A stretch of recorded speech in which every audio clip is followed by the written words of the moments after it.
You can't go to the gym for 2 to 3 days and then expect to have this absolute, what do you call it, when you have a massive six-pack? A cheese grater.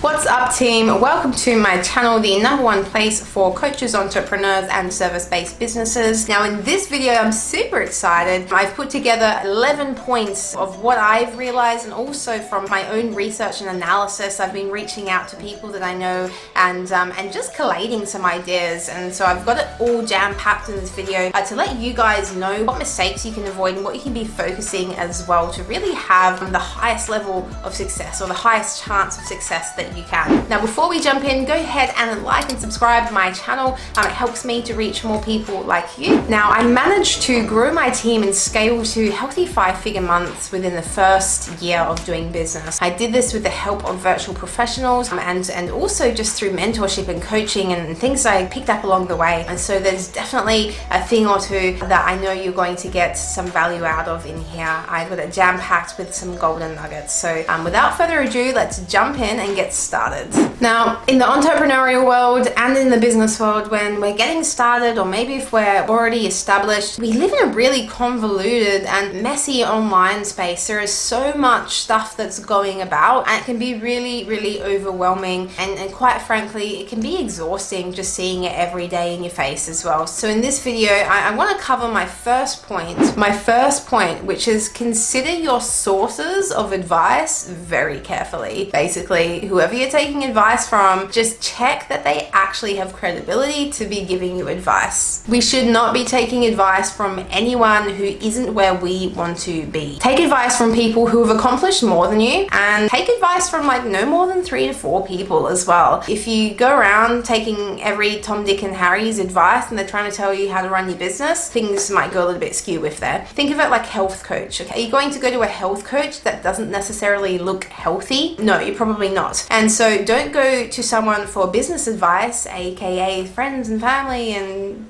Joe Blow down the road. Don't take on their advice if they're not qualified to give it to you. Number 2 is source aligned mentorship. Ideally, have a coach or a mentor who is 3 or 4 years ahead of where you want to be. You should also look about finding a mastermind alliance, aka a friend or someone who's on the same wavelength as you business-wise, someone who's in the trenches with you. Form a mastermind alliance. Napoleon Hill speaks about this in his book. It's one of his principles to success. So for example, every single week I'm catching up with 2 of my best girlfriends. I've got heaps of different friends from all walks of life, but these 2 girls in particular, we are very business oriented and we all identify with being entrepreneurs. And so having this mastermind alliance, it's a really safe space for us to be able to share our ideas, call each other out, bring each other up, have a cry if we want, get angry, complain about stuff, think about new ideas, innovate, bounce ideas off of each other, all of those things. So find someone who's on your level, and if it connects and if they really align with you, then just see what happens. See if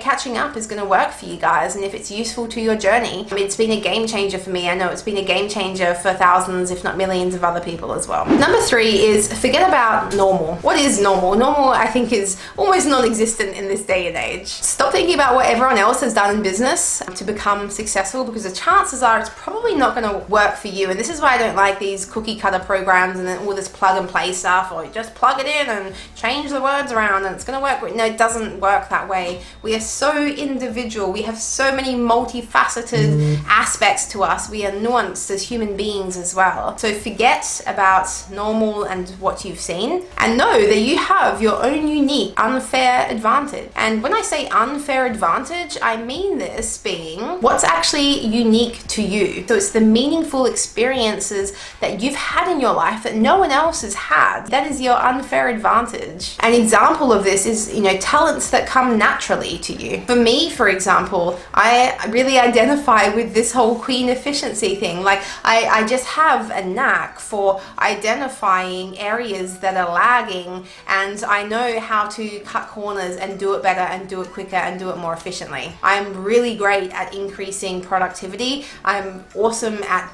back-end stuff and systems and processes, and I didn't even know it until I started this whole business thing, and here I am finding out my talents as I go along. So don't stress out if you don't know yours. You figure it out along the way. We've all got our own things that come naturally to us. Another part of your unfair advantage is, things that you know that most other people don't know. For me, that's setting up back-end stuff, leadership, team building. I'm also really, really good at organically getting leads and appointments booked through Facebook. And so those are things that not everyone knows. And then lastly, another thing to think about for your unfair advantage is character traits. You as an individual person. For me, I'm a very driven and ambitious person, and I always have been. I've never had anyone have to tell me to do the thing. If I want to do it, I'll do it. I'll dive straight in. Another thing is I'm really proactive. Just naturally, I'm an active person. I'm great at getting projects started off the bat. Not so great on the execution, hence why I have a project manager. But I'm really great at starting things, and I have my team help me out with the other bits and pieces and make sure that we can meet deliverables. Another thing is, it doesn't have to be all good things as well. Like, I don't consider myself a very consistent person. Hence why I have my business set up in such a way that it doesn't rely solely and wholly on me. Because the consistency thing, it's not one of my strong points, so to speak. And just to add on to that, I'm also really impatient. I don't like waiting in lines and traffic and things like that. And that's just unique to me. And it's not necessarily a bad thing, even though it might be considered a negative trait. But being impatient is probably what feeds a lot of my drive, and a lot of what feeds this insane efficiency thing that I have going on as well. And this ability to find lags and identify how to make things better. So it all kind of coincides. Just know that you have some really unique characteristics as well. Okay, number 4 is the production versus consumption rule, the 80-20 rule. This means you should be producing 4 to 5 pieces of content to every one piece that you're looking at. So this means not getting caught up in all the courses. You see an ad we're all culprits of this. You see an ad and you're like, oh my God, that looks so good. And so you want to click on it and you want to find out about it. And next thing you buy it, and then it just sits there. You might spend 5 minutes looking at it. This means just less consuming of masterminds, groups, courses, teachings, coaching, mentorship, all of that stuff, and start producing more. Start getting creative and writing more content and putting your own course together, or creating videos and getting on YouTube, or whatever it is. You should be producing more than what you are consuming. Follow maybe 3 to 6 people that you really align with and you really enjoy their content. Maybe you can put the notification bell on for them, but for the rest of it, it's noisy and it's loud and it gets really overwhelming. Follow 3 to 6 people, stay up to date with what they're doing, and that can give you inspiration and ideas as well. By consuming relentlessly, we are inadvertently sending our brains into overwhelm, because there's all these things that are going off. We're getting all these dopamine hits, and before you know it, we're in comparison mode. This is why social media detoxes are such a thing these days, because it just gets too much. And when you're working in the online space, like you probably likely are if you're watching this video, it's really easy to just get your thumb scrolling and you don't even know what you're looking at, and before you know it, you're not feeling so great. Okay, so just being really aware and mindful of that as well.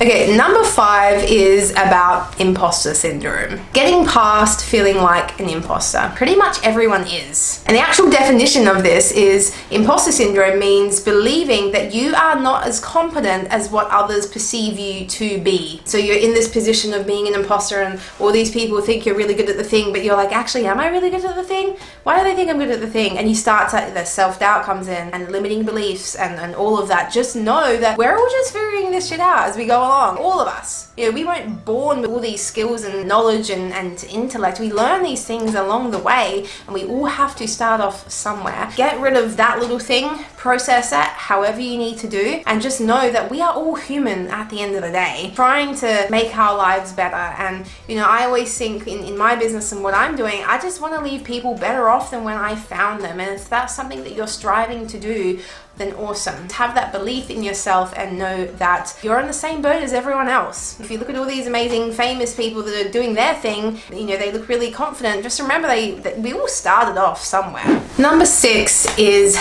leverage. Leveraging your time, money, and resources, and however that looks, whether that's leveraging employees or staff so that you have some more time and freedom in your business, or whether that's focusing more on your life, or maybe it's investing. Just know that leverage is always there to those who desire it and want it. It is always there, and you can utilize that. My mentor says you need to operate only within your genius zone, and then everything else you have to delegate and you have to outsource, but you want to remain within your genius zone. Delegation allows you to take your superpower and scale it. Now, if you're not sure on where to start with leveraging your time, money, and resources, I do have a delegation cheat sheet which has helped hundreds of entrepreneurs by now. I'll leave the link to that below. I'm sure that's going to give you more clarity on where you can get started if that's something that you're not quite sure of at the moment. Number 7, be productive, but also be following your intuitive flow in the way that whatever you're doing, don't be doing stuff that feels out of alignment. If it feels like misalignment and it feels rigid and not good, the chances are you're not going to be able to keep that up for a very long time, and you're going to end up bored, sick, not excited, and before you know, you're scrapping it all in. So with whatever you do within your business, just check in with yourself and like, is that in alignment for you, and does it feel good? We live in this really structured world where we're told to do the thing this way and follow this strategy and do that, but if it doesn't feel good, there are so many other ways to do things. And so follow the flow with what feels good for you. This is where your intuition comes in a little bit. And when you have joy and excitement with what you're doing, this is where you just see momentum come. You'll be surprised when you suddenly give, this has happened to me so many times where I'm going force over flow, and then suddenly I'm like, I just can't do this. Hands up in the air, I drop it, and then all these doors of opportunity open. I'm like, oh shit, like that was out of alignment for me, and now I'm doing this thing, and now I've got these opportunities. It happens all the time. So if you find yourself in that position, drop the thing, open up another door of opportunity. You'll be pleasantly surprised. Number 8, retire from the finding your purpose race. Some of us will never find our purpose in this lifetime, and that is okay. That is something that I have completely surrendered to, because at the end of the day, if you're going around waiting for this big life purpose thing to slap you in the face and change everything and the trajectory of your life, it's very unlikely that that's going to happen. It's a bit of a rabbit hole, and it kind of never ends, and it can actually feel really purposeless trying to find your purpose, if that makes sense. While it's totally okay to be on the lookout and have a bit of a purpose within your vision and a bit of guidance, just don't let it consume you. Instead, just have fun creating, have fun in your relationships, do what excites you, and when you follow that fun and that excitement, your purpose finds you. Number 9 is commit to being 1% better every single day. Most things develop in 1% increment. Your health, your body, your business, your spirituality, your whatever it is, it happens in these 1% increments. And with this, you're just going to be putting the reps in every single day. You can't go to the gym 2-3 days and do a few core ab exercises and then expect to have this cheese grater 6-pack abs. It's not how it works. It takes repetition, it takes consistency, and it's the same in every single aspect of your life, every facet, your health, your wealth. This is the same with the mindset. It really rules this pilgrimage of the entrepreneurial journey. We really need to understand that progress takes time, but it probably will take less time than what you think. So here's the punchline. When you are working on being 1% better every single day, by the end of the year, you're 37 times better than what you were when you started. And this is the power of tiny gains. All right, number 10 is doubling down on what works and counting your failures. If you have something that's working, keep at it. And with your failures, just know that you just got to start counting these and rid the fear of what's going to happen and the what ifs and what if that goes wrong. Always going to happen. There's always going to be failures. The relationship that we have with failure is so skew-if when we grow up and we get old. As a kid, failure is just normal. If we gave up when we were toddlers from crawling on the ground to learning how to walk, if we gave up and thought, oh no, I'm such a failure, I can't do it, do you think we'd ever be able to walk? No, like kids know, they just keep going. That's not embedded within them. That is something that is conditioned in us as we grow older to fear failure. Don't fear failure. You know, in sales, they say count your no's because there's going to be a lot of rejection. It's the same with fail. Be counting your fails and always be innovative. Be innovating and optimizing and tweaking all the time as you go along. Just making things bigger and better as you go along. It doesn't just happen in one big go. It's something that happens gradually, step by step. And number 11 is 4 times 4 on your life investments. And what I mean by that is spend 4 hours a day on the 4 key investments of your life. Those 4 things being knowledge, health, audience, and character. So knowledge, you want to be consuming, you know, I don't read much, and so I'm listening to audiobooks, but whether it's learning, whether it's going through some course material, whether that's reading, always be consuming new material, new things, not to the point where you're overloaded and you're putting too much on your plate and you're like buying all these courses. Just, I listen to like audiobook, you know, half an hour before I go to sleep, and then for like 20 minutes in the morning usually. So it's always just being committed to learning. With the health piece, we need to be moving our bodies. We are not designed to be sedentary beings. And so whether that's going to the gym for an hour, or whether that's going for a walk, or going hiking, or just going outside and walking around for a little bit, it doesn't have to be strenuous, hardcore activity. We need to move our bodies and spend an hour on our health every single day. Right now, I've got this little rebounder thing. It's like a mini trampoline, and I'm absolutely loving it. Pretty high demands lifestyle. I've got lots going on, lots of demands. So having the rebounder, like I'm trying to get 10K steps every single day, and at nighttime, if I'm on like 7K steps, I'm like, oh shit, okay, well I don't want to go for a walk in the dark. I've got my rebounder there, and I'm just like bouncing along, and I've got the telly on, and you know, I get my steps up. So I'm so committed to my health that that's the extent that I go to make sure I get my steps. So health, so important. Healthy body, healthy mind. When it comes to your audience, I'm talking about like building your tribe, networking, communicating with people, putting yourself out there and saying, hey, this is what I do, what do you do? And it's connecting. And this is something that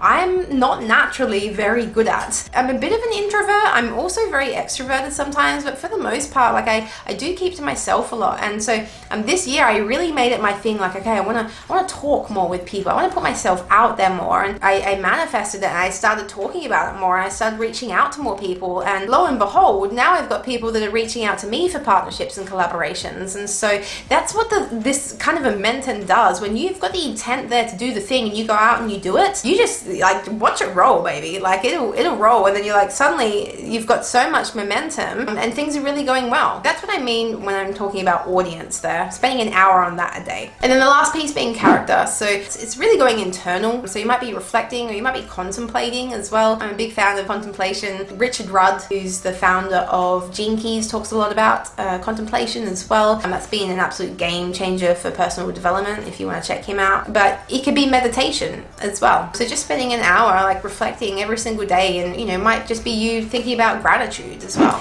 So I hope you've all enjoyed my 11 things you need to know. These are just things that I've picked up along the way, and from speaking with people, I've just put it all together, and I hope it's been handy for you. There's so much advice out there that's going around, and so I think if we can do a few of these things and really be mindful of it, we're really going to increase our rate of success there. So if you did get something from this video, I would love it if you could like and subscribe. Even if you're not on here much, subscribing helps me to reach more people like you. In the meantime, you can check out a couple of these videos as well. Next week, I'm going to be doing a video on side hustler or entrepreneur, and just going over those two distinctions. So if you want to be notified when that comes out, just hit that bell to be notified, and then you can join and watch that video when it comes out. And again, thank you so much for your time. I do appreciate you sticking around and watching this, and I will see you on the next one.